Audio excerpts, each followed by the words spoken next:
আড়াই বছরেরও বেশি সময় ধরে চলমান রাশিয়া ইউক্রেন যুদ্ধ নতুন করে উত্তেজনা ছড়াচ্ছে। ইউক্রেনকে সহযোগিতা করতে যুক্তরাষ্ট্র ও পশ্চিমা বিশ্ব সক্রিয়ভাবে অংশ নিচ্ছে। শোনা যাচ্ছে যুক্তরাষ্ট্র ও ব্রিটেন ইউক্রেনকে রাশিয়ায় ক্রুজ মিসাইল হামলা চালানোর জন্য গ্রিন সিগন্যাল দিতে পারে।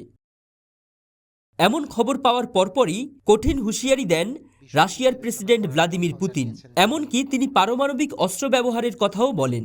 পারমাণবিক অস্ত্র ব্যবহারের আন্তর্জাতিক আইন ও পূর্বশর্ত পরিবর্তনের বিষয়ে বিবেচনার কথাও জানিয়েছেন পুতিন। বৃহস্পতিবার পৃথক প্রতিবেদনে বার্তা সংস্থা রয়টার্স ও বিবিসি এমন তথ্য নিশ্চিত করেছে। প্রতিবেদনে বলা হয়েছে, পুতিন বুধবার পশ্চিমা দেশগুলোর প্রতি সতর্কতা জারি করেন। তিনি বলেন, যদি প্রচলিত ক্ষেপণাস্ত্র দিয়ে রাশিয়ায় আঘাত করা হয় তাহলে আমরা পারমাণবিক অস্ত্র ব্যবহারের সিদ্ধান্ত নিতে বাধ্য হব। তিনি আরও বলেন, তাহলে সেটি যৌথ হামলা হিসেবে বিবেচিত হবে।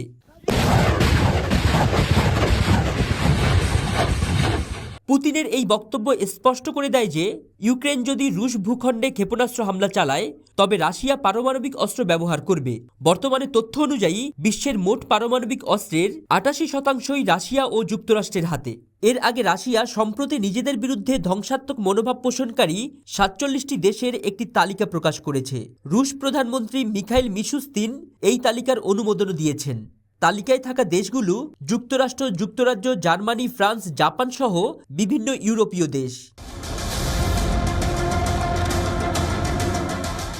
রাশিয়ার দাবি, এই দেশগুলো তাদের আধ্যাত্মিক ও নৈতিক মূল্যবোধের বিরুদ্ধে কার্যক্রম চালাচ্ছে, যা বৈশ্বিক নিরাপত্তার জন্য একটি গুরুতর সংকট তৈরি করছে।